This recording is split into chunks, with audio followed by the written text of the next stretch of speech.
200 taon na ang nakalipas sa mahiwagang nakaraan, nakipaglaban ang Diyos ng lahat ng Salamangka, si Gaia, laban sa huling Demon Lord. Sa labanang iyon, ginamit niya ang Hell's Blaze upang tuluyang burahin ang kalaban na nagdulot ng walang hanggang pagkasunog sa mukha ng mundo. Gayunman, naramdaman ni Gaia na walang saysay ang kanyang buhay. Ipinanganak siya na taglay ang lahat ng uri ng crest maliban sa isa na pinakanais niya. Dahil dito, ginamit niya ang ipinagbabawal na orasayon ng reinkarnasyon.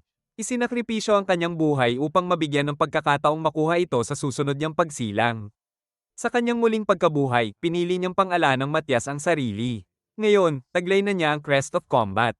Ngunit hindi niya alam na nagbago na ang kasaysayan, ang mga demonyo ay lihim na ginagabayan ang mundo tungo sa unti-unting pagkalipol ng sangkatauhan. Habang papunta siya sa Royal Academy kasama ang isang mayabang at matabang kaklase, bigla niyang naramdaman ang presensya ng isang calamity class beast. Paglitaw ng dambuhalang tigre, tinapos ito ni Matyas gamit lamang ang isang hampas.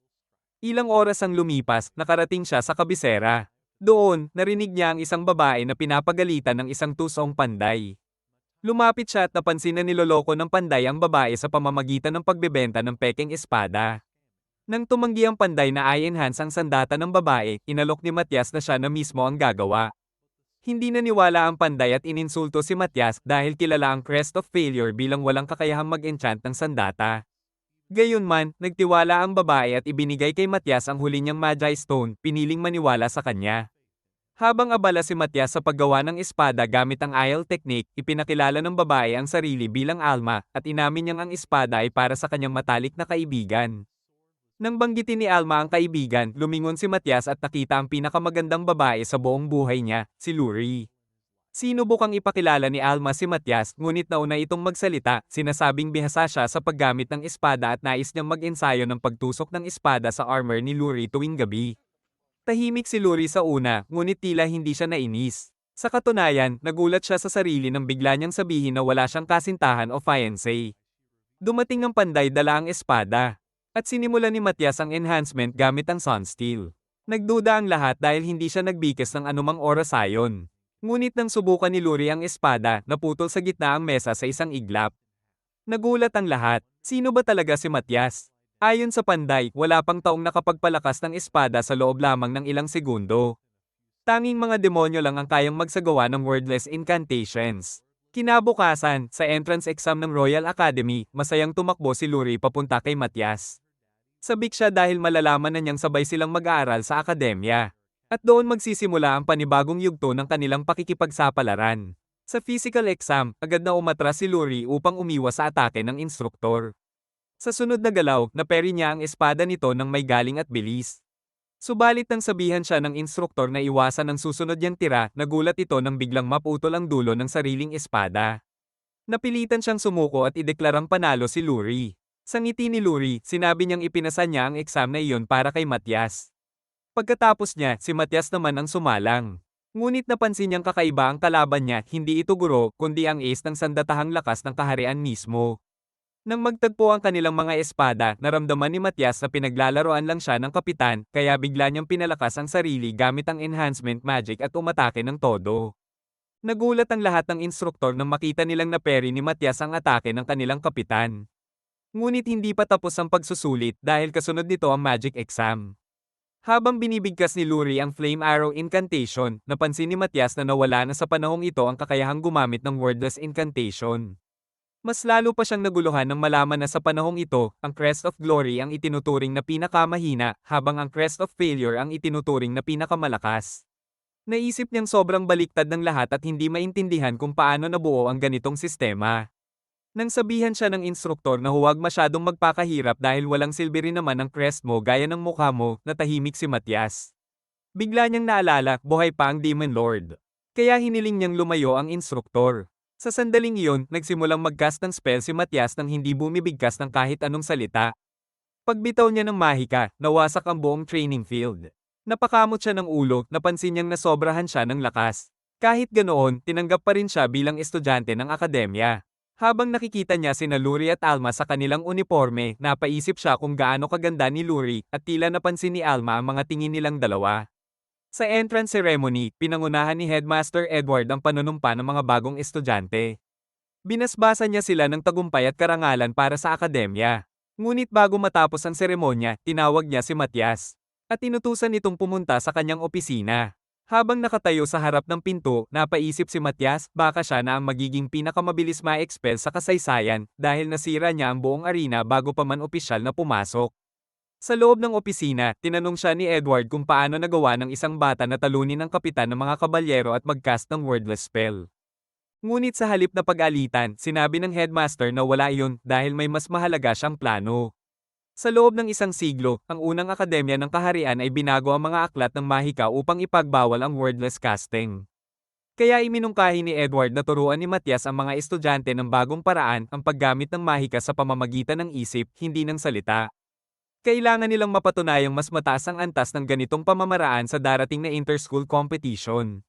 Sa mga sumunod na linggo, nagsimulang turuan ni Matias ang lahat ng estudyante kung paano gamitin ang mahika sa pamamagitan ng kapangyarihan ng isipan.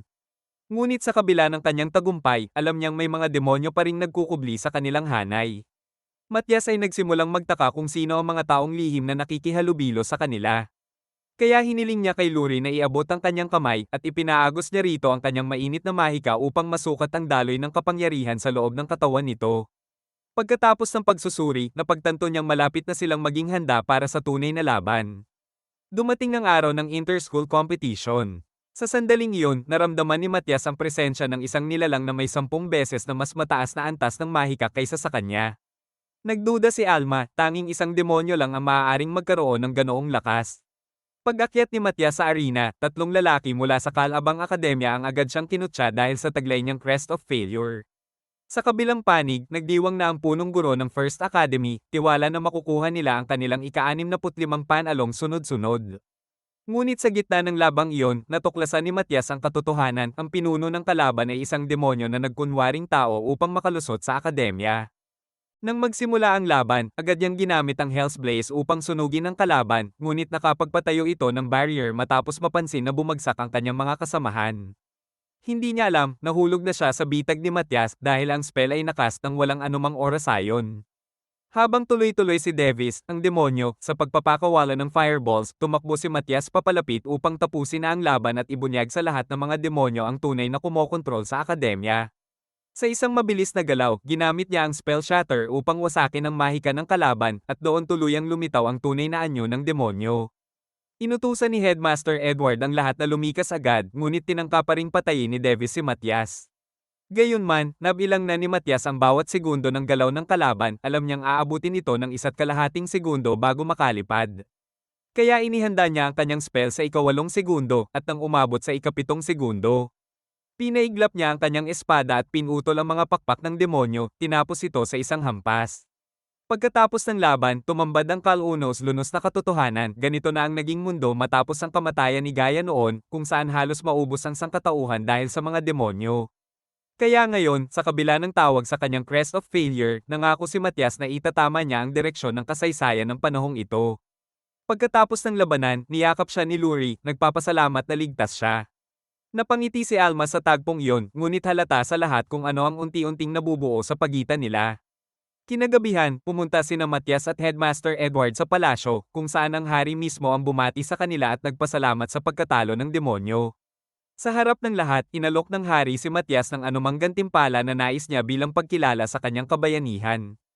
Matapos ang tagpo sa palasyo, humiling si Matias sa hari ng isang bagay na ikinagulat ng lahat, ang pahintulutang gamitin niya ang lahat ng dungeon sa buong kaharian. Hindi nagdalawang isip ang hari at agad itong pinayagan. Ipinahayag ni Matias na natuklasan niyang may binabalak na pag-atake ang mga demonyo mula sa loob mismo ng kanilang mga pader. Ayon sa kanyang pagtaya, 3 buwan na lang ang nalalabi bago tuluyang sumiklab ang digmaan. Ang tanging paraan upang mailigtas ang kaharian ay ang pagtatayo ng permanenteng barrier. Ngunit hindi iyon kakayanin ng iilang tao lamang. Kakailanganin niya ang tulong ng lahat ng mag-aaral sa Second Academy, at sa ngayon, gusto niyang simulan na silang turuan ng wordless incantation. Nang mapagtanto ng hari na taglay ni Matias ang kapangyarihang mas mataas pa kaysa sa mga Diyos-demonyo, natuwa siya at nagpasalamat na kakampi nila ito. Ipinahayag niyang si Matias ang magiging pinuno ng laban kontra sa mga demonyo. Kinahapunan, dinala ng isang kabalyero si Matias sa imbakan ng palasyo, kung saan pinayagan siyang pumili ng anumang sandata na kakailanganin niya para sa paggawa ng barrier. Habang nag-iikot, napansin niya ang isang sinaunang espada. Nang gamitin niya ang kanyang appraisal, napagtanto niyang ito ang mismong espada na siya mismo ang lumikha sa kanyang nakaraang buhay. Kinuha niya ito at naisip na magiging perpekto itong core ng barrier. Habang nagmamasid pa, nakita rin niya ang lumang palawit pendant na pag-aari rin niya noon, isang bagay na kayang pataasin ang nakuha ng karanasan sa bawat laban. Kinuha rin niya ito bago umalis. Kinabukasan sa akademya, nilapitan niya sina Alma at Luri at tinanong kung sasama sila sa kanya sa dungeon.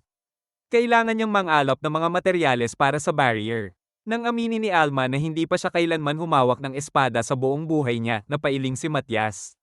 Sa halip, tinuruan niya itong gumamit ng pana. Pinakita niya kung paano mag-channel ng mahika sa arrow saka pinakawalan ito sa target, isang perpektong tama. Ipinakita ni Matias na ito ay isang simpleng magic chant at ipinaliwanag na ang Crest of Power ni Alma ay likas na idinisenyo para sa mga mamamana, archers. Dahil dito, nagpasya si Alma na sumama sa kanya sa dungeon upang maging mas malakas. Samantala, si Luri naman ay nagsabing gusto niyang matutong mag-enchant ng mga kagamitan gamit ang mahika. Habang hawak ang kamay ni Matias, taimtim niyang sinabi, turuan mo akong gumawa ng mga bagay na mas malakas. Agad naman siyang pinandilitan ni Alma at sinabihang huwag kalimutan na family-friendly ang eksenang iyon. Pagdating nila sa loob ng dungeon, sinabi ni Matias na mahihinang nilalang lamang ang mga halimaw sa unang palapag, kasing hina ninyo, biro pa niya. Kinuha niya ang isang halimaw at inilapag ito sa harap ni Alma para sa practice. Inilagay mo na ang target mo. Ngayon, ituon mo ang iyong mahika sa pana mo, sabi niya. Habang nakatutok, inipon ni Alma ang enerhiya at sa isang iglap ng pagpapakawala, sumabog ang halimaw sa isang tama. Ngunit sa sandaling iyon, sinabihan ni Matias si Alma na icon ekta ang isip niya sa kanyang pana. Habang sinusunod ni Alma ang mga salita niya, kusang tumama ang pana sa halimaw. Ito ang tinatawag na thread-guided enchant at inutusan ni Matias si Alma na magpatuloy sa pag-iensayo hanggang kaya niyang tamaan ang dalawang halimaw sa iisang tira. Nang mapansin ni Alma na gusto ni Matias ng oras kasama si Lori, nagpasya siyang lumayo muna, umaasang mas mapapalapit ang dalawa. Habang magkasama sina Lori at Matias, nagtanong si Lori kung matututo na ba siyang magpalaki ng mga bagay. Anong ibig mong sabihin dyan? Tanong ni Matias bago ipaliwanag na kailangan muna nilang kunin ang mga gamit. Pagdating nila sa isang pader, gumamit si Matias ng Brittle Shatter spell at nabasag iyon sa isang iglap, inilantad na ang buong dungeon ay gawa pala sa dragon ore. Kailangan nilang i-refine ito para makuha ang laman. Ginamit ni Matias ang purong mahika para tunawin ito, pagkatapos ay ginamit ang water spell para gawing kristal. Matapos niya itong durugin gamit muli ang Brittle Shatter, ginamit niya naman ang magnet spell para paghiwalayin ang mga elementong kailangan nila. Samantala, natutunan na ni Alma na tamaan ng 3 halimaw sa isang pana. Nang bumalik siya kina Matias at Lori, nakita niyang pinuputol ni Lori ang mga pader gamit ang espada, palatandaan na natutunan na niyang maglagay ng enchantment sa mga sandata. Upang mas mapalakas pa silang tatlo, dinala sila ni Matias sa ika-10 palapag ng dungeon. Habang mas lumalalim sila, napansin ni Alma ang isang grupo ng mga higanteng monster snails. Agad gumamit si Lori ng fire spell laban sa kanila, pero nang mapansin nilang hindi tinabla ng mga halimaw, pinakawalan ni Alma ang kanyang mga pana. Tinatapon ng mga ito sa pader at tuluyang winasak ang mga kalaban. Habang patuloy silang lumalakas sa loob ng ilang oras, natuwa si Matias na dala niya ang kanyang lumang palawit dahil pinapataas nito ang nakukuhang karanasan sa bawat laban. Nang sa tingin niya ay ligtas na ang paligid, nagtayo siya ng barrier at sinabing magpahinga muna ang mga babae habang siya ay aalis sandali. Ipinaliwanag niyang pupunta siya sa ika-25 palapag upang hanapin ang adamantite na kailangan para sa pagtatayo ng malaking barrier ng kaharian, bagaman alam niyang gusto rin niyang subukan kung gaano nakalakas ang kanyang kapangyarihan. Hindi nagtagal, winasak ni Matias ang isang malaking grupo ng mga halimaw, pero nang maramdaman niyang nasasayang lang ang kanyang mahika, tumalon siya pababa sa mas malalim na palapag at natagpuan ang isang bato na may lamang adamantite. Habang nararamdaman niya ang presensya ng isang makapangyarihang halimaw sa ika-25 palapag, tumalon siya pababa at agad pinatay ang isang lizard monster. Ngunit sa sandaling iyon, napansin niyang napapaligiran na siya ng isang hukbo ng mga halimaw. Nilipol niya ang mga ito sa isang iglap, binubuo ang landas papunta sa floor boss. Pagkatapos, gumamit siya ng Compel Death spell para hilahin ang halimaw papunta sa kanya. Habang umiiwas sa mabilis nitong pag-atake, nakita ni Matias ang isang arc serpent na nakatayo sa kanyang harapan. Habang umiiwas si Matias sa pag-atake ng halimaw, napansin niya ang nakakamatay nitong lason at naisip na kailangan niya itong tapusin bago pa siya mamatay. Nang magtagisan sila, nagawa niyang masanggi ang ahas at makaputol ng isang kaliskis mula sa katawan nito. Alam niyang mararamdaman na ngayon ng halimaw ang banta niya. Nang bumalik ang Arc Serpent upang lamunin siya, agad nag-activate si Matias ng isang spell na sumabog mula sa loob ng katawan ng halimaw. Habang naghahanda siyang tapusin ito, pinagsama niya ang ilang spells at lumipad patungo rito, nilala pa ito ng kanyang espada. Ngunit nang makita niyang naghilom agad ang sugat ng halimaw, napagtanto niyang mas malakas ito kaysa sa inaakala niya. Kaya dinurog niya ang isang Magus Stone at ginamit ang enerhiya nito sa kanyang espada. Inilabas niya ang isang espesyal na magic enchant at pinaslang ang Arc Serpent sa isang iglap. Kasabay noon, dalawang demonyo ang nakaramdam ng napakalakas na bugso ng mahika. Habang nagtaka ang isa kung ano yon, sinabi ng isa pa na tiyak na hindi iyon gawa ng tao. Kinabukasan, dumating sina Matias at ang mga babae sa guild. Sinabi niya kay Flat Ruby na naroon sila para ibenta ang mga bahagi ng halimaw. Ngunit nang ipakita niya ang ulo ng ahas, napasigaw ang babae sa gulat. Paglabas nila, ipinakita ni Matias ang Magus Stone. Inamin niyang hindi ito sapat upang makalikha ng barrier para sa buong kaharian, kaya plano niyang ibenta ito. Naisip ng babae kung kaya nga bang bilhin ito ng guild. Habang pauwi sila sa akademya, naramdaman ni Matias ang presensya ng mga demonyo sa kalangitan at sinabi sa mga kasama na magmadali silang umalis. Samantala, sina Ashel at Desel, ang dalawang demonyo, ay naghahanap kay Matias matapos nilang malaman na tinalo niya ang isa sa kanila. Iminungkahi ni Desel na subukan nilang sukatin ang lakas ni Matias. Ngunit sinabi ni Ashel na bigyan na lang siya ng mabilisang kamatayan. Ngunit alam na ni Matias na isa sa kanila ay mahina. Sinabi niya kina Alma at Lori na haharapin niya ang mas malakas na demonyo habang hihilahin nila ang mas mahina palayo. Ipaplano niya kung paano tatapusin pareho. Habang inihahanda ng dalawang demonyo ang sabay na pag-atake, biglang nagpakita si Matias sa harap nila. Hinarang ni Desel ang kanyang espada at sinabing walang laban ang kapangyarihan nito sa kanila. Nang matuklasan nilang si Matias ang pumatay kay Devs, agad naglabas si Ashel ng flame spell upang sunugin siya. Muntik na siyang tamaan ngunit naiwasan ito ni Matias. Alam niyang kaunti na lang ang natitirang mahika niya kaya nagpasya siyang gamitin ito sa pinakamabisang paraan. Nang ihinto niya ang ikalawang fire attack, ginamit niya ang kapangyarihan upang ibalik ang apoy kay Ashel, halos sinunog ito. Pero hindi pa siya tapos, ipinahayag niyang siya na mismo ang kumokontrol sa apoy. Sinunog niya si Ashel nang hindi nito namamalayan. Sa proseso, nilikha ni Matias ang mga control spheres, mga bilog na enerhiya na nagbibigay sa kanya ng kakayahang manipulahin ang mahika sa paligid. Kunwari tumakas siya, ngunit agad siyang sinundan ng mga demonyo. Hindi nila alam, yun mismo ang plano ni Matias para paghiwalayin sila. Habang pinakawalan ni Alma ang kanyang mga pana kay Desel, napansin ng demonyo na naaapektuhan ng mga ito ang kanyang kapangyarihang mahika.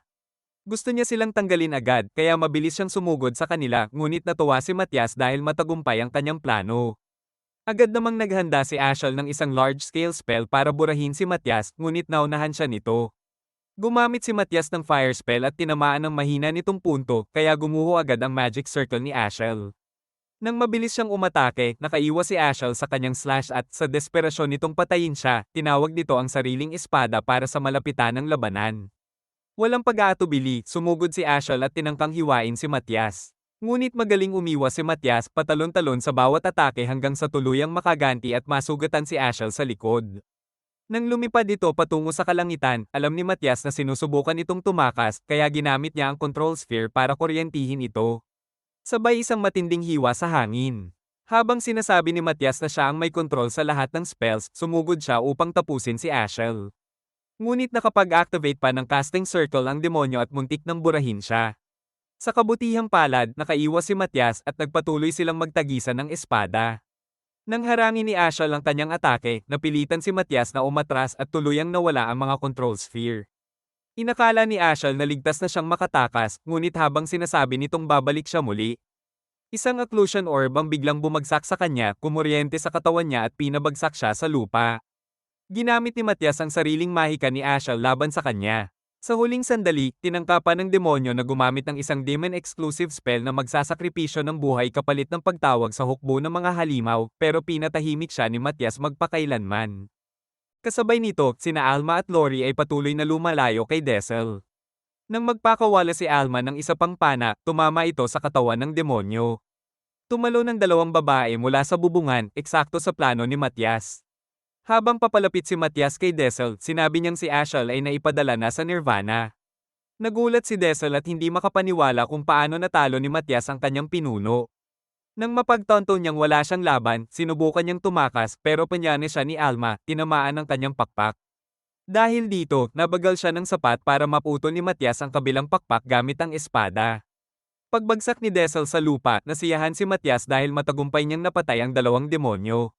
Ngunit nang mapansin ng mga tao ang labanan, mabilis niyang kinuha ang dalawang babae at tumakas, tumatalon sa mga magic circles na nilikha niya.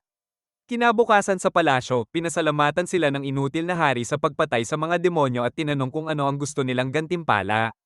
Dahil wala ng silbi para kay Matias ang pangit na mukha ng hari at ang walang kwentang dungeon ng palasyo. Humiling siya ng mas maraming dungeons na magagamit. Ngunit biglang nakaramdam si Matias ng presensya ng isang demonyong nagmamasid sa kanila.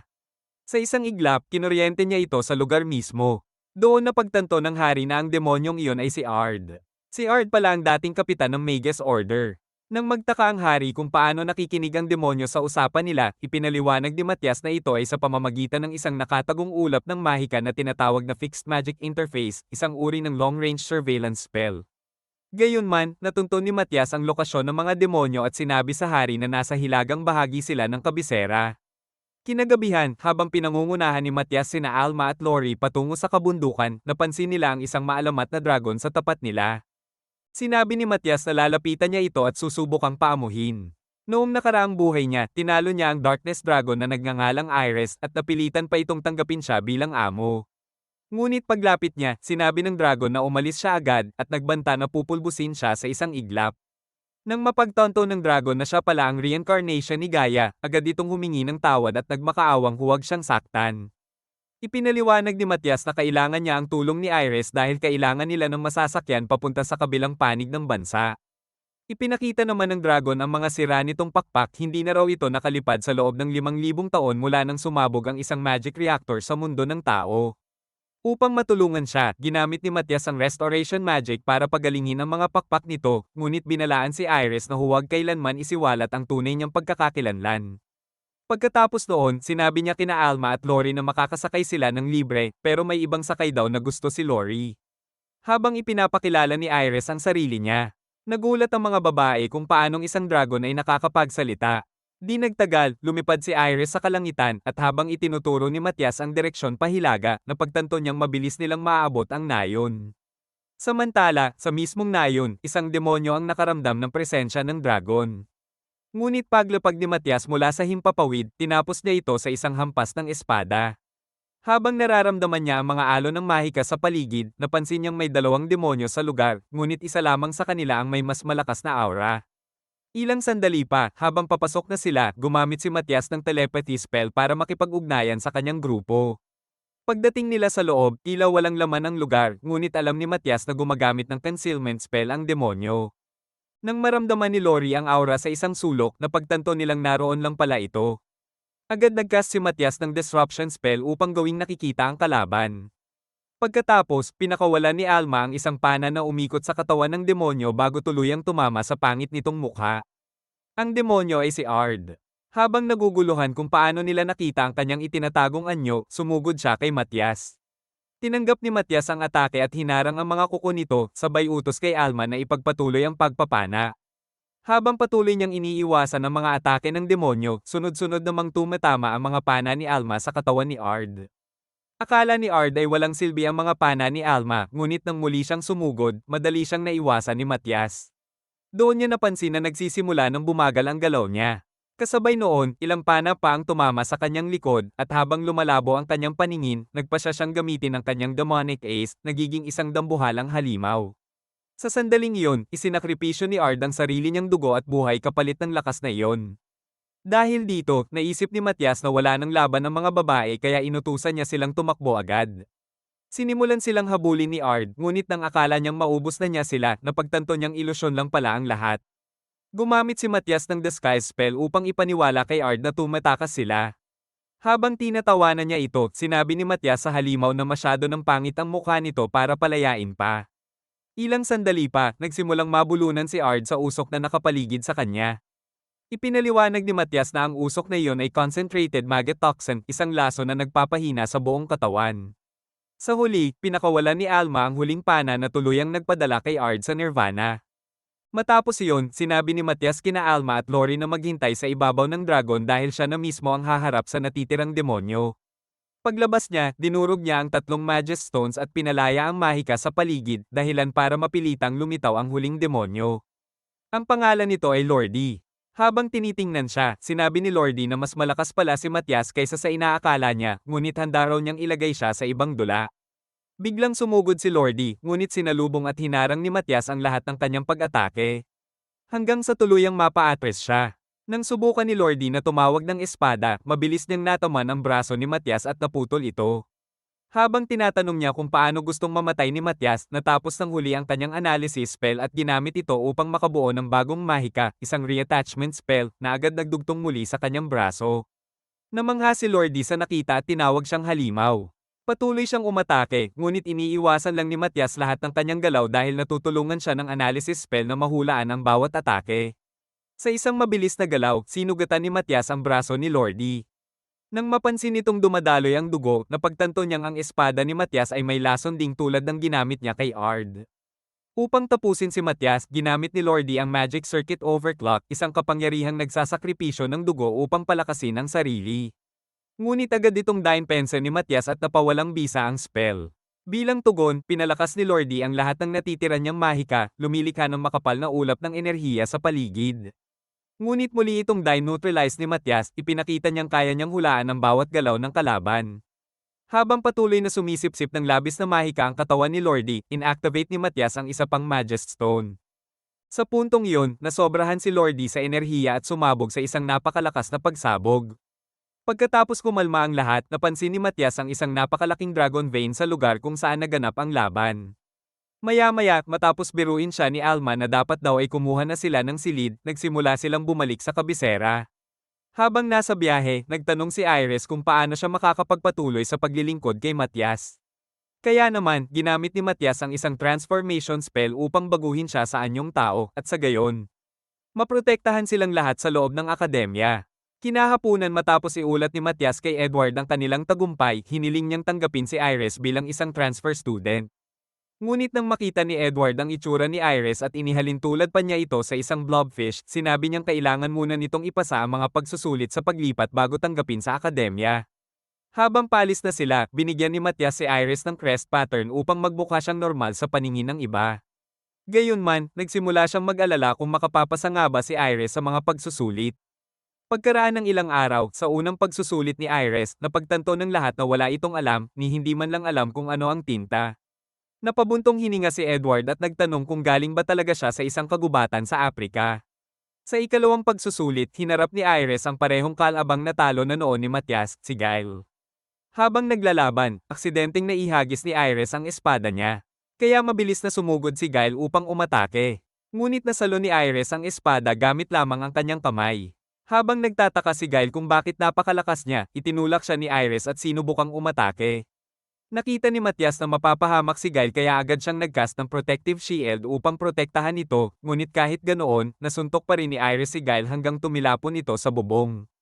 Napapakamot ulo si Edward habang iniisip kung bakit lagi siyang nakakatunghay ng ganitong klase ng overpowered na tao. Sa huling pagsusulit, sinabi ni Edward kay Iris na patamaan ng target gamit ang flame spell. Ngunit nang magpakawala siya ng apoy, ang flame disk ay bumalik sa kanila. Mabilis na naglagay ng barrier si Matias upang protektahan sila, ngunit nasira pa rin ang lupa sa paligid. Sa ikalawang pagtatangka, naglunsad si Iris ng isa pang flame disk na tumalbog sa pader bago sumabog sa langit. Dahil dito, nakumpirma ni Edward na isa siyang calamity grade monster. Sa huling pagtatangka ni Iris, pinakawalan niya ang apoy sa lupa na nagdulot ng napakalaking pagsabog at tuluyang winasak ang buong lugar. Nang hamu pa ang usok, masayang sinabi ni Iris na nawasak niya raw lahat ng target, ngunit para kay Edward, isa siyang naglalakad na panganib. Gayunman, napagtanto niyang mas mabuting manatili si Iris sa ilalim ng malapit na obserbasyon, kaya inihayag niyang nakapasa ito sa pagsusulit. Makalipas ang ilang araw, nang dumating sila sa minahan, ipinaliwanag ni Edward na hindi makahanap ng sapat na oras ang mga estudyante para sa paggawa ng barrier dahil karamihan nito ay nasa unang akademya. Kinabukasan, dumating ang guro ng unang akademya, isang taong tinawag ni Matias na walang pag-asang nakakainis na tao na nagngangalang Ader. Agad nitong tinawag si Edward na walang kwenta at sinabing mas mababa siya dahil mas magaling daw ang kanyang paaralan at may 2 D ang pangalan niya. Upang maibalik ang dangal ng sariling akademya, iminungkahi ni Edward ang isa pang inter-school competition. Ngunit dahil iniisip ni Ader na isang demonyo si Matias, iginiit niyang magkaroon ng rematch nang wala ito sa laban, bagaman alam ni Matias na mananalo pa rin sila kahit wala siya, pumayag siya. Samantalang si Ader ay kumpiyansang sinabing tatalunin ng unang akademya ang kanilang paaralan. Sa araw ng paligsahan, inihanda ni Ader ang libo sa kanyang pinakamahusay na mga estudyante sa arena. Habang sumisigaw siya na durugin ang ikalawang akademya, napagtanto niyang 5 lamang ang napiling kinatawan ng kalabang paaralan. Dahil dito, buong yabang niyang inangkin na panalo na agad ang unang akademya. Ngunit pagdating ng simula ng laban, agad na pinakawalan ng ikalawang akademya ang malalakas na apoy bago pa man makapagsimula ang kalaban sa kanilang mga orasayon. Nang hamupa ang alikabok, tanging ang ikalawang akademya lamang ang nakatayong tagumpay. Galit na galit si Ader at inakusahan silang nandaya, sinasabing hindi niya matatanggap ang pagkatalo. Ngunit alam ni Edward na isa lamang siyang unang mapagmataas, kaya tinanong niya kung bakit ang unang akademya ay gumagamit pa rin ng mga may incantation na orasayon kahit matagal nang iniutos ng hari na gamitin na lamang ang wordless chant. Buong yabang na iginiit ni Ader na tungkulin niyang protektahan ang prinsipyong pang-edukasyon ng kaharian kahit laban pa sa utos ng hari. Ngunit sa mismong sandaling iyon ay dumating ang hari at agad niyang iniutos sa mga royal guard na arestuhin si Ader dahil sa pagtataksil. Kinahapunan, habang naglalakad sina Matias at ang mga babae papasok sa kailaliman ng isang dungeon, inisip ni Matias na madali na nilang maitayo ang barrier dahil kakampi na nila ang unang akademya. Habang papalapit sila, nagsimulang sumugod ang mga halimaw na asong tagapagbantay. Agad silang pinaslang ni Alma gamit ang kanyang mga pana, habang si Lori na may mabilis na pumutol sa mga ito gamit ang kanyang espada. Namangha si Matias sa galing nila, ngunit nang biglang paghiwalayin ni Iris ang lupa sa isang hampas ng espada, napabuntong hininga siya dahil wala pa ring kontrol ito sa kanyang lakas. Muli pa nitong muntik na masugatan si Matias sa isa pang hampas ng espada. Nang matapos ang laban, bumaba sila sa pinakamababang palapag ng dungeon. Inisip ni Matias sa perpekto ito para sa pagsasagawa ng ritual upang patawagin ang halimaw na kakailanganin nila. Inutusan niya si Lori na gumawa ng casting circle sa paligid ng Majest Stone. Agad niyang pinalabas ang kanyang mahika dito, ngunit nang hawakan ni Matias ang kamay niya para tulungan siya, biglang sumabog ang lakas ng enerhiya mula rito. Pagkatapos nito, inutusan niya si Iris na dahan-daang punuin ng mahika ang bato, ngunit dahil labis ang nailabas nitong enerhiya, bigla itong sumabog. Nangamba si Matias na masyadong malakas ang halimaw na lalabas, kaya sinubukan niyang sabihan si Iris na bawasan ito, ngunit dahil hindi ito nakinig at mas lalo pang nagdagdag, kumawala ang kadiliman mula sa loob ng bato.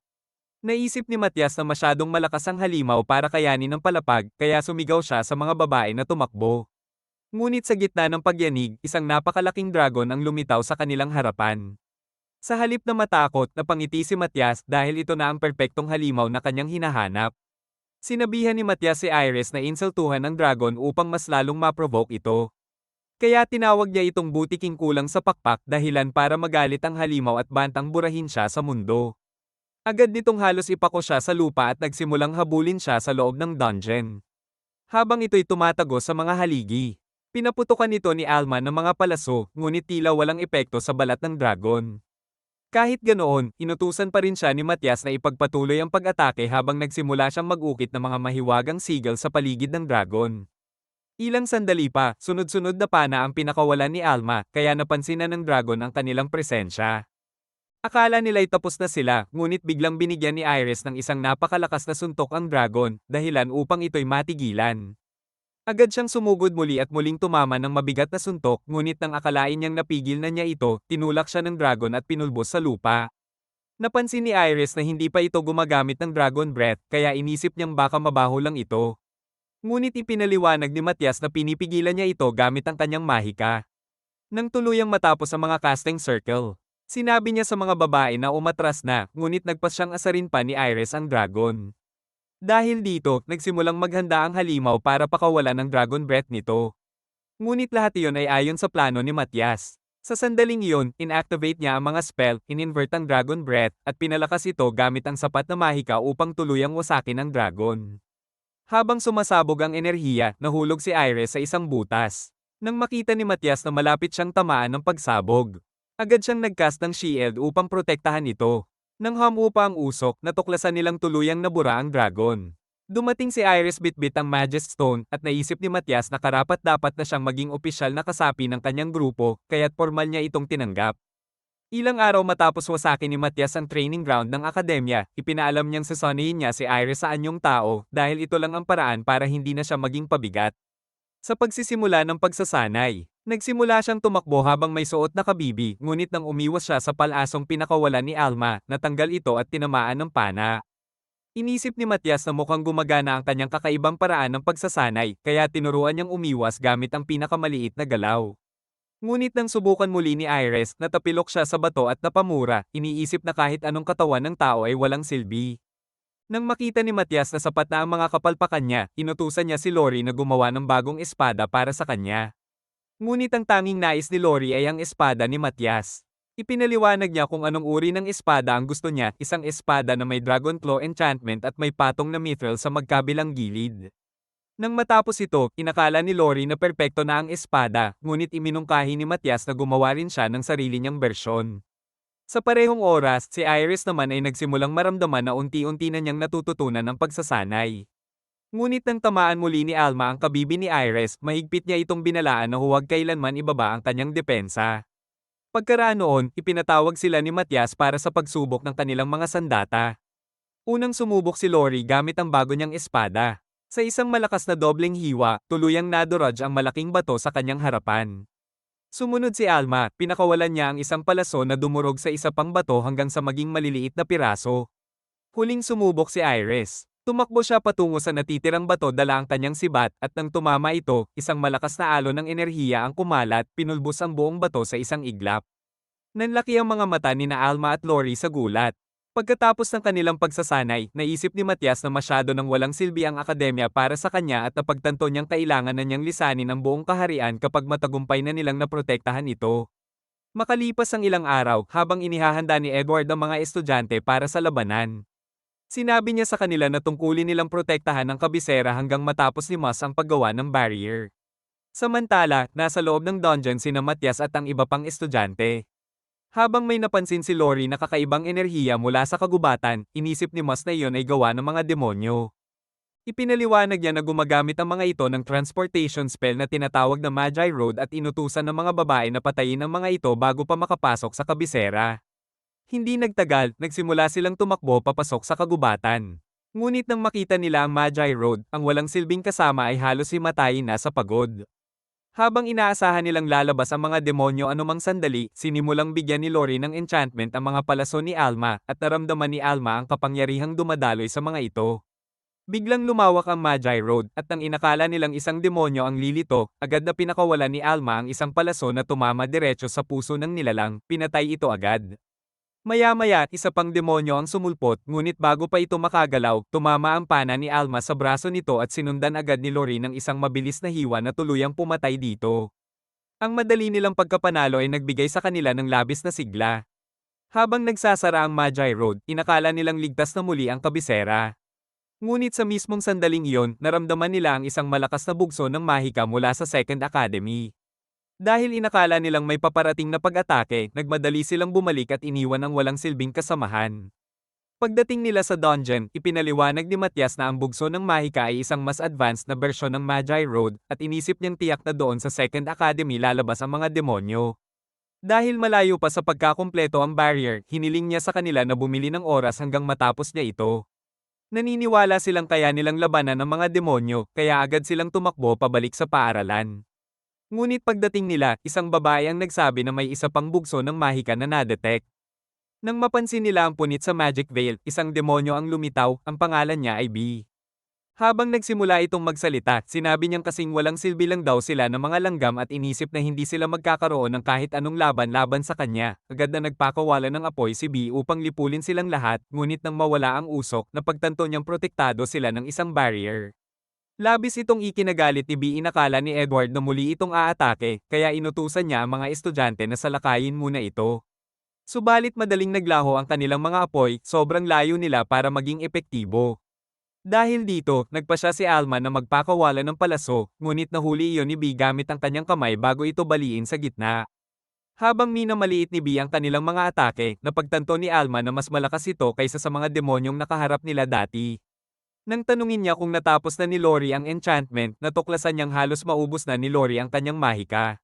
Samantala, nagsisimula ng magbuo ng mga magic circle si B para sa susunod niyang pag-atake. Nang magawa ng mga estudyante ang isa pang shield, agad siyang nagpakawala ng matinding inferno. Nagsimulang humina ang mahika ng mga estudyante at inisip ni Edward na baka tuluyang bumigay ang shield. Sa huling sandali, natapos ni Lori ang kanyang enchantment.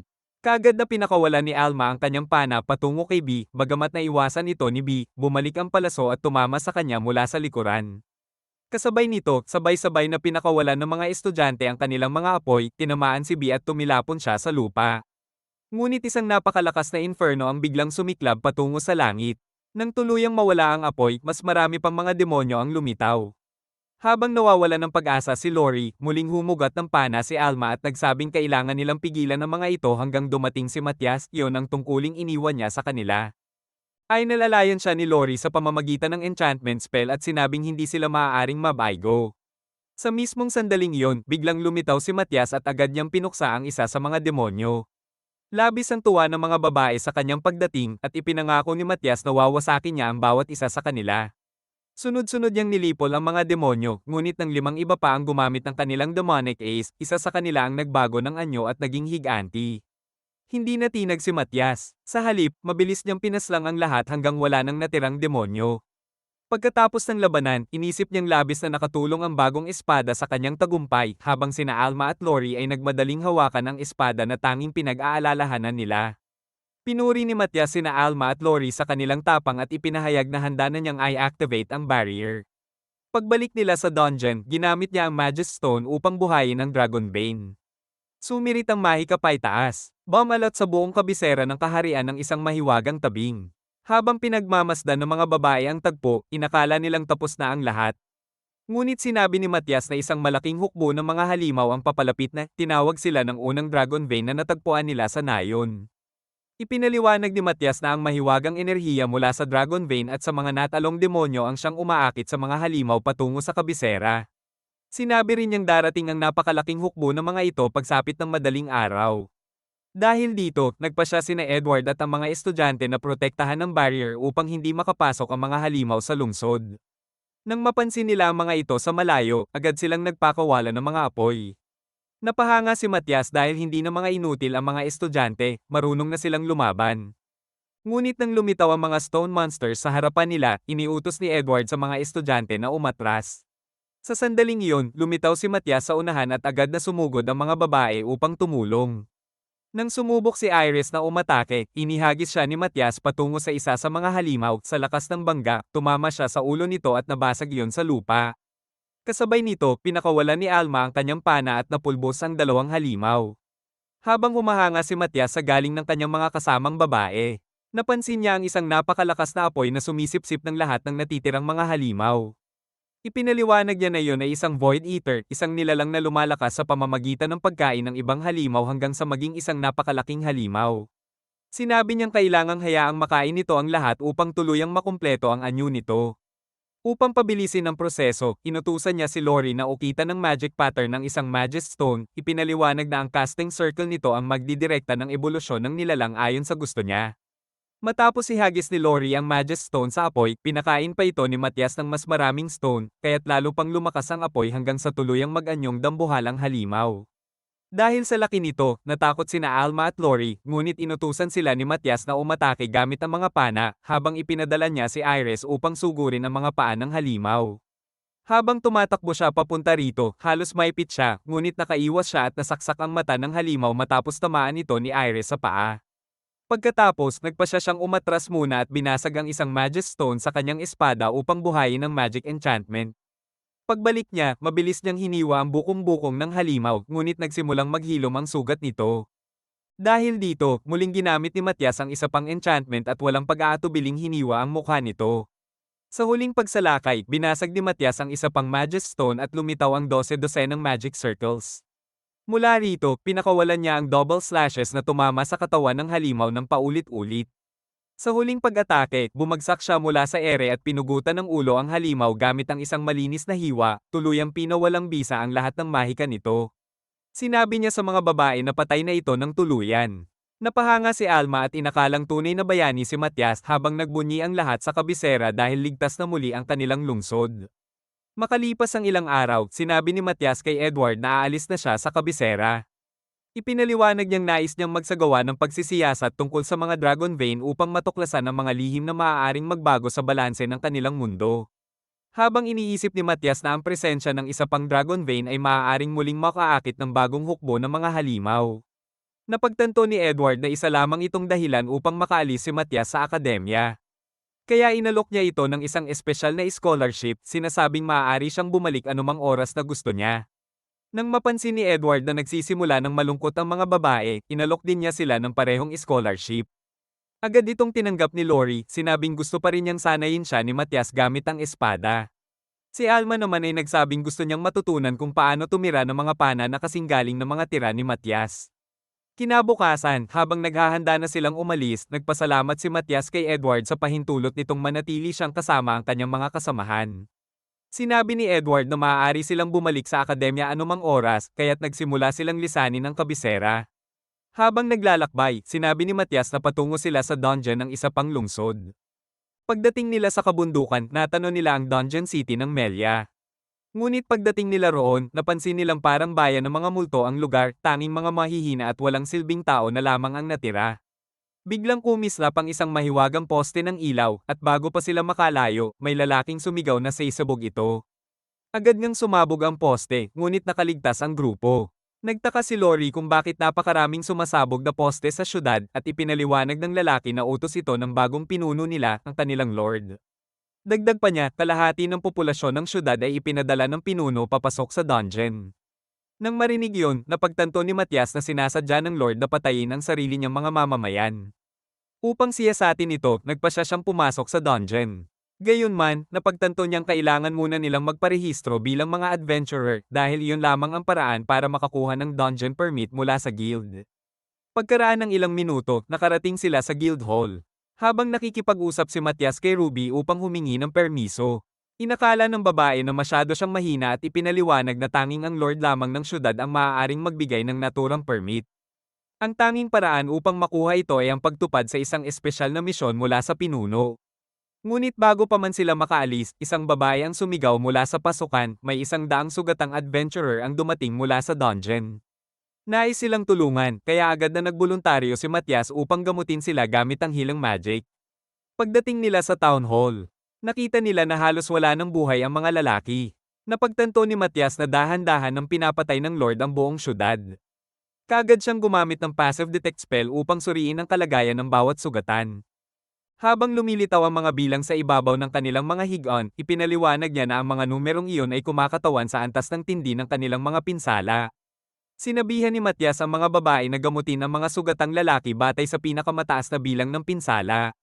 Habang ginagamot niya ang isa sa mga ito, biglang lumitaw ang isang mukha sa harapan nila at tinawag silang mga walang silbing bata na hindi dapat naroon. Gayunman, sinabi ni Matias na wala silang ibang pagpipilian at ipinagpatuloy ang pagpapagaling. Nang tuluyan niyang maisara ang sugat ng lalaki, nagsimula silang magtaka kung tao ba talaga siya.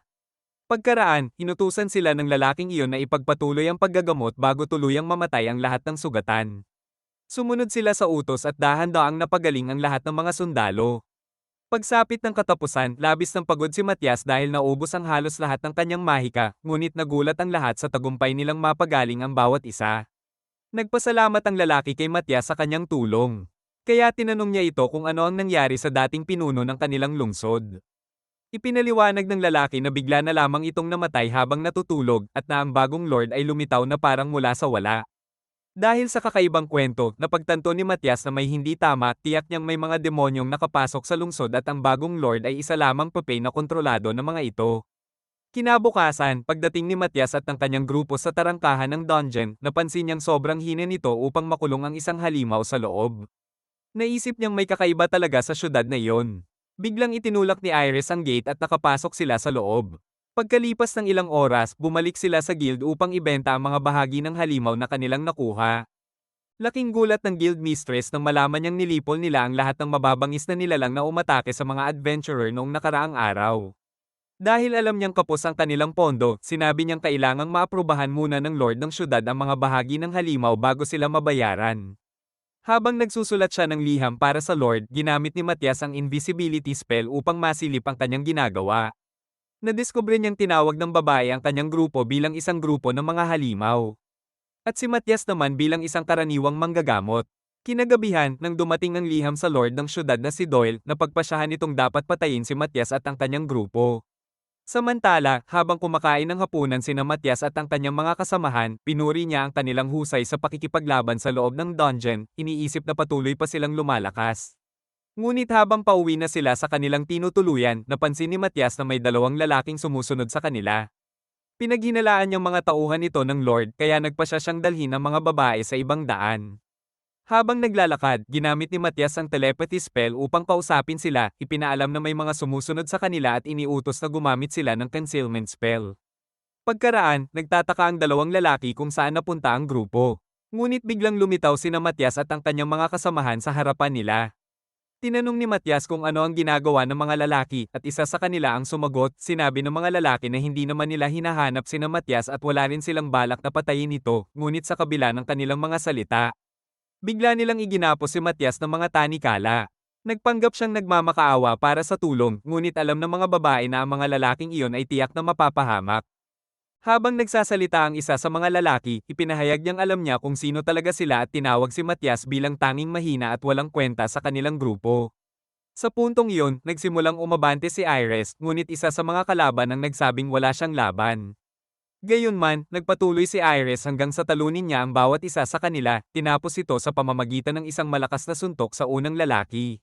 Nang mawala ng malay ang lahat ng kalaban, gumamit si Matias ng tracking spell sa kanila at ipinaliwanag na ito ang magtuturo sa kanilang lokasyon ng Lord ng syudad. Ilang araw ang lumipas, habang sinusundan nila ang bakas, narating nila ang isang lihim na lagusan sa ilalim ng lupa. Doon, lumitaw ang isang kabalyerong nagngangalang Ike na nagsabing siya ay ipinadala ng hari. Ipinakita niya ang isang kasulatan at ipinaliwanag na binigyan sila ng hari ng pahintulot upang arestuhin ang Lord ng syudad. Nang sabihin ni Matias na matutunto ng kanyang tracking spell ang kinaroroonan ng Lord, nagtanong si Ike kung paano sila makakalusot sa mga bantay nito. Ngumiti si Matias at sinabing mayroon siyang lihim na plano. Makalipas ang ilang oras nang makarating sila sa tirahan ng Lord, napansin nilang tila iniwan na ang buong lugar. Ngunit nang gamitin ni Matias ang kanyang passive detect, naramdaman niyang may presensya ng mahigit 100 lalaki sa loob. Sa halip na umatras, mas lalo pa siyang nasabik at iminungkahing dumiretso na sila sa harapan. Pagbukas nila ng pinto, inakala ng mga kalaban na nahulog sina Matias sa kanilang bitag. Agad silang naglunsad ng pag-atake. Ngunit mabilis na nagbato si Lori ng barrier spell na siyang nagprotekta sa kanilang lahat. Nagtaka ang mga kalaban kung paano niya iyon nagawa. Pagkatapos, kinuha ni Matias ang pamumuno sa labanan at nagpakawala ng lightning magic na agad nagpasabog at nagkuryente sa mga kalaban. Nang matapos ang laban, sinabi niya na nararamdaman niyang nasa ilalim ng bahay ang Lord. Pagkatapos niyang hanapin, nadiskubre niya ang isang nakatagong mekanismo at ng kanyang hilahin, bumukas ang isang sikreto at pasilyo. Samantala, sa basement, nagtataka si Doyle kung bakit biglang natahimik ang mansyon. Inakala niyang natalo ng kanyang mga tauhan ang mga sumalakay hanggang sa lumitaw si Matias sa harap niya at ipinakilala ang sarili. Bagaman naghanda si Doyle ng bitag, inutusan niya ang kanyang mga tauhan na umatake. Ngunit nang sumugod ang mga ito, agad silang sinunog ni Matias gamit ang kanyang flame magic. Sa gulat ni Doyle, napatanong siya kung paano nagagawa ni Matias ang ganoong mahika. Tinawag naman siya ni Alma na isang hanggal sa paniniwala sa sinasabi ng guild mistress. Ipinahayag ni Ike na naroon sila upang arestuhin si Doyle. Sa isang iglap, pinalo ni Matias ang kanyang mga daliri at pinatulog ang Lord. Subalit habang sinusubukan ni Ike na buhatin ito, biglang yumanig ang lupa. Ipinahayag ni Matias na ang pagyanig ay isang lindol. Napansin ni Matias na may ginawang manipulasyon ng demonyo sa Dragon Vein sa loob ng dungeon at habang hinihila ng magic mula sa bato ang libu-libong halimaw papunta sa lungsod, ipinaliwanag niya na malapit nang dumating ang isang malaking kawan ng mga halimaw.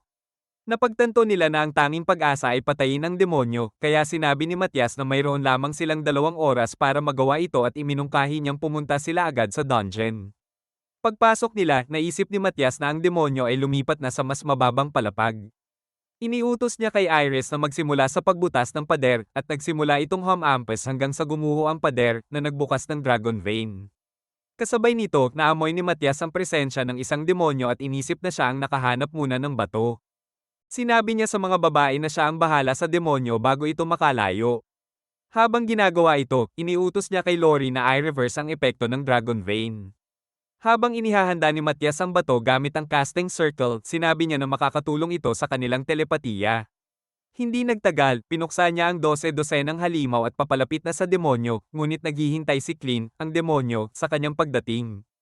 Pag-materialize ni Matias, napansin niya ang pagbabago sa kapangyarihan ng magic at inisip na gumagamit si Clint ng komunikasyon sa pamamagitan ng spell. Inilunsad niya ang Magic Align at narinig ang tinig ng demonyo na nagbibigay ng mga utos, at nang malaman niya na alam nito ang lahat tungkol sa Dragon Vein, napagtanto niyang siya ang magiging leader nila. Agad na inactivate ni Matias ang enhancement spell sa kanyang espada, ngunit nang lumipad siya patungo kay Clint, tumama siya sa isang barrier at napanood itong sumabog sa kanyang harapan. Napagtanto niya na ito ay isang explosive barrier na kayang puksain ng umatake. Naiisip niya na kailangan niyang maging mas maingat. Samantala, inutusan ng tinig ng demonyo si Clint na tapusin siya. Walang pag-aalinlangan, inihagis ni Clint ang matatalim na kuko, ngunit iniutos ni Matias kay Lori na maghanda ng 2 spell para sa kanyang depensa. Agad siyang umatake kay Clint, ngunit inasahan ni Clint na mas mahusay si Matias sa close-range combat kaya sinubukan siyang patagilid na pasabugin upang mapanatili ang distansya. Ngunit nagmaterialize si Matias sa likod niya. Sinabog muli si Clint ngunit ligtas na umatras si Matias. Hindi niya hinayaang magkaroon ng bentahe si Clint kaya inihagis nito ang isa pang malakas na blast ngunit na-block ito ni Matias gamit ang isang barrier. Nang mawala ang usok, napagtanto ni Clint na hindi pa rin siya natalo. Habang iniutos ng Demon King kay Clint na isulong ang kanilang susunod na plano, umaasang mahuli si Matias sa isang bitag si Clint. Ngunit inisip ni Matias na walang silbi iyon at muli siyang nag-charge. Ligtas na naiiwasan ni Matias ang lahat ng blast habang winawasak ni Lori ang bitag gamit ang spell. Sa tanawing iyon, napagtanto ni Clint na nalulugmok na siya. Nang utusan siya ng Demon King na ipagpatuloy ang Plan B, naputol ito dahil ang tanging natira lamang ay ang kanyang barrier. Inisip ni Clint na maaari pa rin siyang lumaban, ngunit nang simulan ni Matias ang pagbagsak ng sunod-sunod na energy blast, tuluyan niyang tinusok ang barrier gamit ang kanyang espada. Sinabi ni Matias kay Clint na natuklasan na niya ang kahinaan ng barrier, nag-a-activate lamang ito kalahating segundo matapos ang nakaraang atake, kaya tama ang timing ng kanyang pagtama bago ito muling umaktibo. Sa sandaling iyon, nagbasag ang barrier. Agad namang inutusan ng Demon King si Clint na gamitin ang Defortune spell. Walang ibang opsyon, pinaganya ni Clint ang kanyang demonic ace at nag-transform bilang higanti, sabay-sabay na inatake si Matias. Ngunit ligtas niyang naiiwasan lahat ng atake ni Clint. Habang nagbabalik ng sariling atake si Matias, pinutol niya ang braso ni Clint gamit ang slash mula sa enchanted sword. Lumakas ang desperasyon ni Clint at sinubukang atakihin si Matias, ngunit tinapyas lang siya ni Matias sa ulo gamit ang isa pang malakas na slash. Sa sandaling iyon, lahat ng halimaw sa labas ng lungsod ay biglang nawala. Habang sinusubukan ni Matias hanapin ang Demon King, sinabi ng tinig ng demonyo na hindi niya ito mahahanap, nagagamit nito ang communication spell ni Matias. Nang masense ni Matias ang magic nito sa isang maliit na bayan, inisip niyang panlilin lang ito, ngunit inihayag niya na nais pa rin niyang matagpuan ito. Napagtanto ng demonyo na wala siyang tsansa at tinanggihan ang laban, ngunit iniisip ni Matias na magkikita rin sila sa hinaharap. Gabing iyon, habang nag-uusap sa paligid ng apoy, sinabi ni Matias sa grupo na balak niyang hanapin ang Demon King dahil may nakuha siyang faint trace ng magic nito mula sa transmission spell. Inisave niya ito sa isang Magus Stone at ipinaliwanag na matutukoy niya ang kinaroroonan ng Demon King gamit ang isang espesyal na aparato na ginawa 5,000 taon na ang nakalipas. Nang tanungin ni Alma kung nasaan ang aparato, sinabi ni Matias na nasa teritoryo ng Rinya Alliance ito, ngunit hindi niya maaring ibunyag na siya ang lumikha ng aparato. Kinabukasan, bumalik sila sa kabisera at napansin na nasa konstruksyon pa ang academy. Dumating si Edward at ipinaliwanag na layunin nilang magtayo ng mas makakapal na pader na makakatiis sa atake ng mga demonyo. Inanyayahan niya sila sa kanyang opisina. Doon, sinabi ni Matias na balak nilang subaybayan ng Demon King sa teritoryo ng Rinya Alliance. Ngunit inisip ni Edward na ito ay uncharted territory. Inalok ni Edward na magsulat ng rekomendasyon sa Guild ng Lungsod bilang pasasalamat sa kanilang kooperasyon. Sa pagtatapos ng araw, nakuha na ni Edward ang pahintulot ng hari at ibinigay kay Matias ang permit para sa pag-cross sa border. Natuwa ang mga babae para sa kanilang susunod na pakikipagsapalaran. Pagkatapos nilang tumawid sa border ng kabisera, inisip nilang mararating nila ang Riña Alliance sa pagtatapos ng araw, ngunit napansin ni Matias ang restricted region sa mapa. Nagtaka si Lori kung paano sila makakapasok at nang matagpuan ang solusyon, sinabi ni Matias na maaari lamang silang makapasok sa pamamagitan ng pagpapataas ng kanilang adventurer rank at kailangan nilang makamit ang rango mula sa Riña Adventurers Guild. Kinabukasan, pagdating nila sa lungsod ng Riña, inisip ni Alma na mas maayos ito kaysa sa kabisera, ngunit ang iniisip ni Matias ay hanapin ang guild. Pagdating nila, sinalubong sila ng isang lalaki na nagngangalang Kito at sinabi na inaasahan na niya silang makita dahil natanggap na niya ang liham mula kay Edward. Nang ipaliwanag ni Matias na kailangan nilang makamit ang rango, sinabi ni Kito na ang tanging kondisyon upang pumasa ay talunin ng isang pre-arranged proctor sa isang mock battle. Biglang lumitaw sa entrance ang isang pangit na lalaki na nagngangalang Gilwa na pumalit sa orihinal na proctor na nagkasakit. Sinabi ni Kito kay Matias na si Gilwa ay isang S-rank adventurer at hindi pa natalo sa anumang mock battle. Nang sinabi ni Gilwa na ang ibang kalaban ay masyadong mahina at inutil, natuwa si Matias sa hamon at tinanggap ang duelo. Pagdating sa labas para sa mock battle, pinromote ni Gilwa ang mga babae sa rango ngunit sinabi kay Matias na matagal na niyang inaasam makipagduelo sa kanya. Natutunan na niya na si Matias ay isang kilalang Demon Slayer at nais niyang masukat ang kanyang sariling kakayahan. Bago magsimula ang laban, inihayag ni Gilwa na hindi siya gumagamit ng magic sa laban, ngunit nang hilahin niya ang kanyang espada, napansin ni Matias na nag-activate siya ng physical enhancement spell. Handa na si Gilwa, mabilis siyang umatake kay Matias, ngunit nang ginamit ni Matias ang sariling enhancement, nakaiwas siya sa atake. Sa kanilang clash, nakumpirma ni Matias na gumagamit si Gilwa ng magic kahit hindi niya ito nalalaman. Nang muling umatake si Gilwa at nag-clash ang kanilang mga espada, pinili ni Matias na panatilihin ang distansya. Patuloy silang nagpalitan ng atake at napansin ni Matias na pinagsasama ni Gilwa ang iba pang enhancement spell sa kanyang atake nang hindi namamalayan. Habang nagtatagisan ng bilis, nagtaka si Gilwa kung humahawak ba si Matias sa kanyang buong kakayahan. Ipinakita ni Matias ang isang bagong kasanayan, tumalon siya mula sa isang casting circle, ngunit napigilan ito ni Gilwa at pinilit siyang umatras. Habang iniisip niyang kaya niyang talpasan si Matias sa kanyang hangganan, tumalon siya ng 100 metro pataas. Ngunit nang simulan niyang bumaba gamit ang casting circles, napansin ni Matias na kinokopya lang niya ang kanyang teknik. Agad siyang umatake muli, pinaputok ang usok. Ngunit nung umatras siya, inakala niyang na-incapacitate na si Matias. Subalit, pinawi ni Matias ang usok at sinabi kay Heel Lois na kulang ang casting strength niya. Mabilis siyang sumugod kay Heel Lois at nang magsabay sila sa lakas, inactivate ni Matias ang kanyang physical enhancement na nagpadagsa kay Heel Lois sa pader. Dahil pagod na si Heel Lois, nagpa siya siyang sumuko. Tuwa naman ng mga babae dahil pumasa ang lalaki nila sa test. Gusto pang maging mas malakas, nagpa siya si Heel Lois na humingi ng tips kay Matias. Ngunit binigyan siya nito ng 5,000 taong gulang na libro na sinasabing magtuturo ng lahat ng kailangan niyang malaman. Problema, school dropout si Heel Lois at halos walang alam sa pagbabasa. Nang magsimulang uminit ang utak niya, na-realize niyang hindi niya kailanman mauunawaan ang laman nito. Sa parehong araw, nang papalabas na sila, sinubukan ni Gilles na kumbinsihin si Matias na umangat sa S-rank. Pero sinabi niya na hindi niya kailangan ng titulo, lalo na't kasing wala ng silbi ng itsurang nakakainis niya. Ibinunyag niya na nakuha lang niya ang rank para makapasok sa restricted area ng Folkier region. Nang marinig ito, pinaalalahanan siya ni Jill na may mga adventurer na nawawala sa lugar na iyon at binalaan silang maging maingat. Ilang oras pagkatapos, pagdating nila sa checkpoint, sinabi ni Matias sa security na para sa adventure work sila. Binigyan sila ng passes at pinaalalahanang manatili sa main road. Pero pagkatawid nila, napansin ni Matias ang magical code na nakaukit sa passes at na-reveal na ang coding technology ay ginagamit ng demons. Ibig sabihin, demons ang may kontrol sa teritoryong iyon. Habang napansin nila ang grupo ng bandits na nagbabantay mula sa burol, iminungkahi ni Matias na patulugin ang AES. Iniisip niyang makakatulong ito para makapasok sila sa lungsod nang hindi napapansin. Sinabi niya kay Alma at Lori na dumaan sa burol at i-activate ang magic item. Nang malapit na sila sa mga lalaki, agad siyang nagcast ng spell na lumikha ng ilusyon nila. Sinabi niya na mula sa malayo, magmumukha itong totoo at makakadistract sa mga bandits. Biglang sumigaw siya na sila ay inaatake, at nang malaman ng mga bandits na napansin na sila, nagpa siya silang maglabas ng mga pana. Ngunit na-realize nila na hindi tumatagos ang mga pana sa katawan nila. Nang magalit si Iris at sinubukang umatake, nakaplanong pigilan ito ni Matias. Nakapasok na sina Alma at Lori ng palihim sa mga bandits. Nang magdesisyon si Lori na i-activate ang magic item, pinakawalan niya ang mga usok na nagpahiga sa mga kalalakihan. Pero nang dumating sina Matias at Iris, nadiskubre nila na pati ang mga inutil na beses ay natulog din, parang sila rin ay napahiga ng magic. Halos magsaya si Iris sa kanilang kalagayan, pero nung gin-icing ni Matias sila, nagkunwari siyang walang alam sa nangyari sa mukha nila. Pagdating nila sa Folia, napansin nilang puno ng demons ang bayan.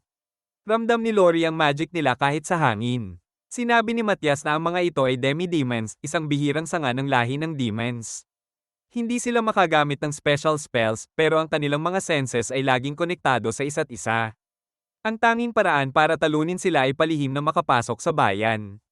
Sinabi rin ni Matias na natuklasan na niya ang isang paraan. Hindi nagtagal, ipinakita niya ang lihim na pasukan sa loob ng bundok. Sinabi niya sa mga babae na ito ang Demon's Hidden Passage na magdadala sa kanila mismo sa gitna ng bayan. Habang naglalakad sila sa sewer, nakadetect ni Matias ang presensya ng isang demon. Pumasok siya sa wall gamit ang application spell at nagcast ng paralysis spell na nagpaiwan sa demon na parang brain dead. Pagdating nila sa gitna ng bayan, natuklasan nila na halos lahat ng tao ay naging zombies na. Nang sinubukang suriin ni Matias ang isa sa kanila, na-realize niyang brainwashed ang mga tao gamit ang thought paralysis spell.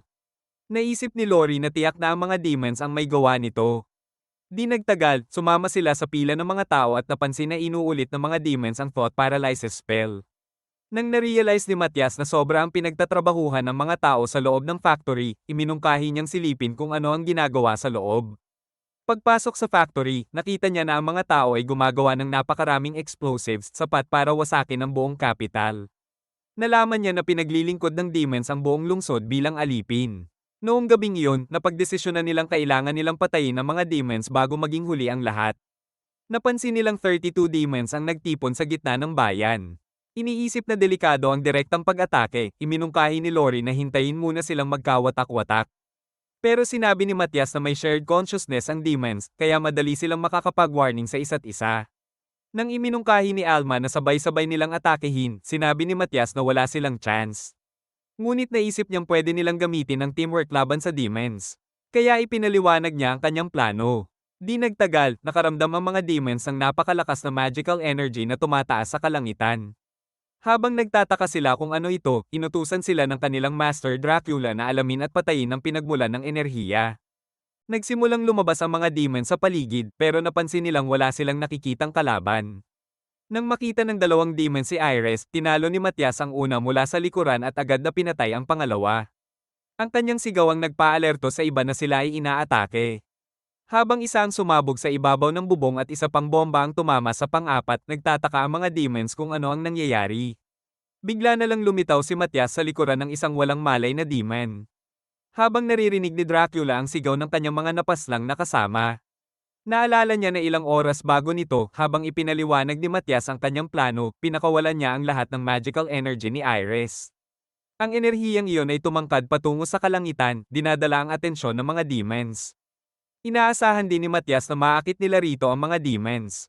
Sinabi ni Matias kina Alma at Lori na i-distract ang mga ito.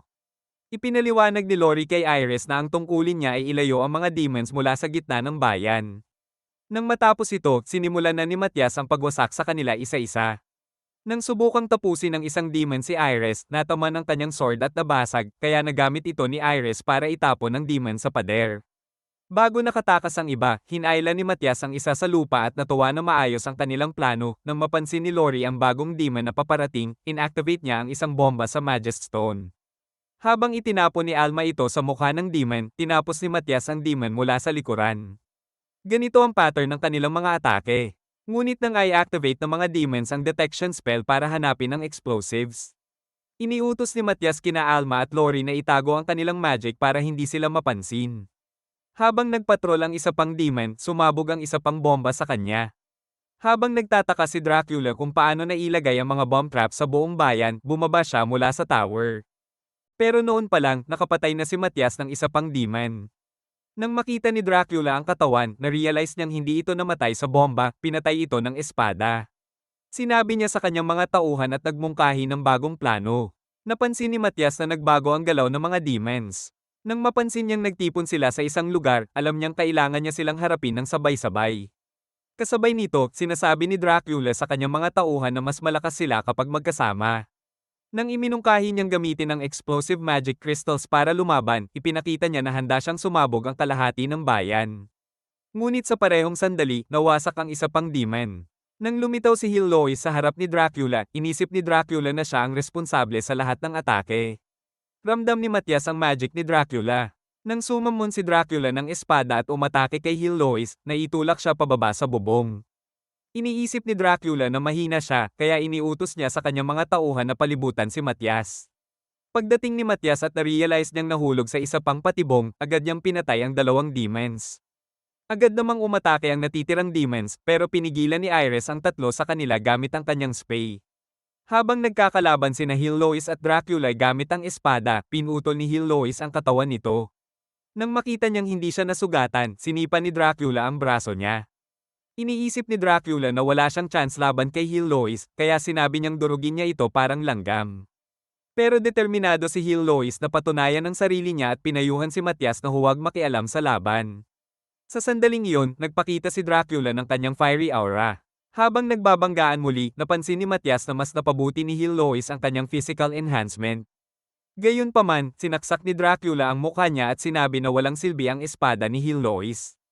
Nagdesisyon si Hillois na i-activate ang Recoil Sun Steel at pinutol ang katawan ni Dracula na nagdulot ng dugo. Nang desperado si Dracula na tapusin siya, pinutol niya si Hillois sa isang malakas na strike na nagpatambas sa kanya sa tuhod. Pero hindi sumuko si Hillois at sumigaw kay Matias na huwag makialam. Nag-activate siya muli ng Recoil Sun Steel at pinutol si Dracula ng double strikes. Handa naman si Dracula na tapusin siya gamit ang kanyang ultimate attack, Demonic Slash. Kasabay nito, nag-activate uli si Hillois ng Recoil Sun Steel. Nang mag-flash ang kanilang mga espada, pumasok ang kaluluwa ni Dracula sa Nirvana.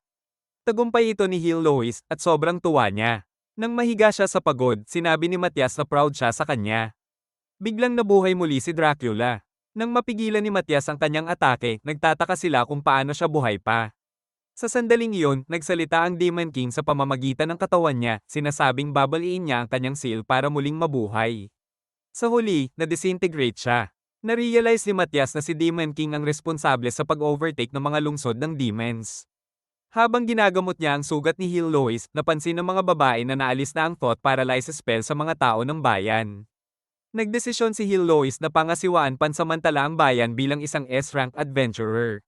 Pero na-realize ni Matias na ito ay magiging gulo. Tinawag niya ang foreman ng factory at inappoint bilang provisional lord ng bayan. Napagtanto nilang mas maayos ang pamamahala ng bayan bago pa man pumasok ang demons. Pagdating ng hapon, habang handa na silang lisanin ang bayan, ibinigay ni Hillois ang isang guild permit na magpapahintulot sa kanila na pumasok sa restricted region bago bumalik sa kanilang lungsod. Biglang nanginig ang buong lugar. Sinabi niya sa mga babae na ang device ay kayang maramdaman kahit ang pinakamaliit na magic. Gumagana pa ito. Sa pagsusuri, napanlumang espada na ginawa niya. Marami siyang nilikhang magical weapons sa nakaraang buhay at ang mga ito ay kumalat sa buong mundo. Inaasahan niyang mahahanap ang pinakamakapangyarihan nito ni Zardes ang kanyang sale. Hindi nagtagal, nagsimula nang bumalik sina Matias at ang mga babae sa kapital. Binigyan niya isip nilang madali nilang mahahanap ang espada na uubos na ang oras nila. Hindi nasaktan si Zardes sa atake at habang sinasabi niyang matagal na yan sila. Sinabi ng guard na bawal silang pumasok ng walang pahintulot ng hari. Nang nagpumilit ang mga babae, iniutos ng guard sa ibang gwardya na arestuhin sila. Ngunit pagdating ng hari, sinabi niya sa guard na payagan ng mga babae. Wala nang ibang pagpipilian, binuksan ng guard ang pinto. Sinabi ng hari sa mga babae na kunin nila ang anumang kailangan nila sa loob. Habang nahihirapan si Matias sa laban kay Zardes, sumabog buhay.